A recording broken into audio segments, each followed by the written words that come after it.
everybody yet. My final example here of a current issue, which I think almost everybody is wrong on, which I think libertarians should sail into, is the Alaska oil spill. I'm sure you're all familiar with. I couldn't see anything on TV. TV news are getting to the point, all you get is medical news, and once in a while you get something of the Alaskan oil spill. I mean, I'm now intimately familiar with every study and report that's been done on cancer and heart disease and 20 other obscure diseases now, just from watching a regular news program. At any rate, here you have the oil spill. Okay, who's blamed for the oil spill? Exxon. It seems to me Exxon is precisely the people we should feel sorry for.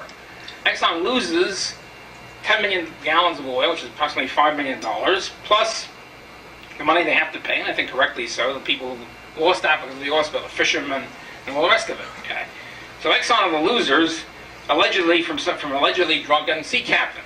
Okay. And yet Exxon is being boycotted, constantly attacked, etc., etc.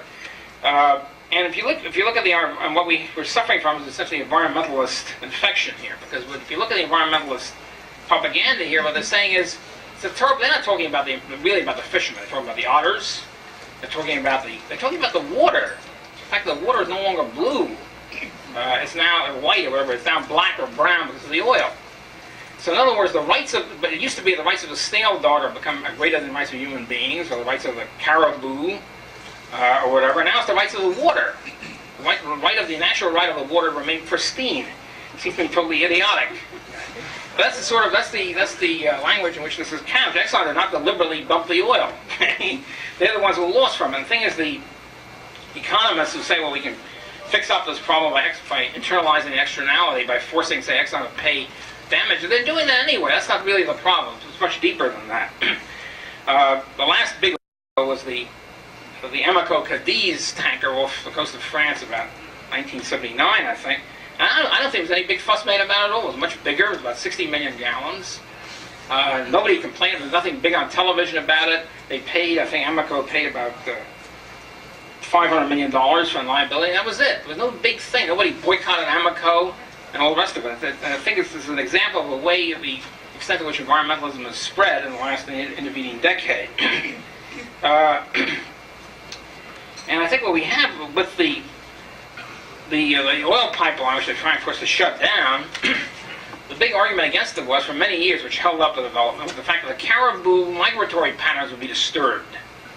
The caribou's got lots of land up there in Alaska. There's tundra, huge amount of land. There's lots of land to walk around in, but the projection was the caribou would be disturbed by the pipeline. Well, they built the pipeline. It turns out the caribou loved it because it's nice and warm.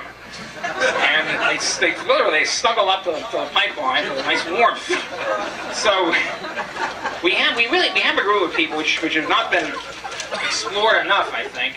An environmentalist movement is essentially an anti-human movement. It's a movement which wants to roll back the Industrial Revolution, wants to go back to the primitive period when man and nature were allegedly in balance, which means, of course, wiping out about 95% of the human race, and elevating the alleged rights of animals, insects, fish, water, mountains, everything except people. Those of us who take this position are called speciesists. I prefer to call it humanist. The human beings being the prime priority here. I've been writing some anti-environmentalist articles in Liberty magazine, and the last couple of weeks ago, the august chairman of the august New Jersey Libertarian Party called up the head of the Center for Libertarian Studies and demanded that he fire me as the editor of the Journal of Libertarian Studies for daring to attack environmentalism. So my friend, who's the head of the center, said it seems to be a lot easier for him to fire himself as a subscriber. Nobody's forcing him to subscribe to the journal. So that sort of stuff, I think, has to be tackled because whereas socialism, as I mentioned this afternoon, is collapsed. I mean, it's imploded, it's collapsed.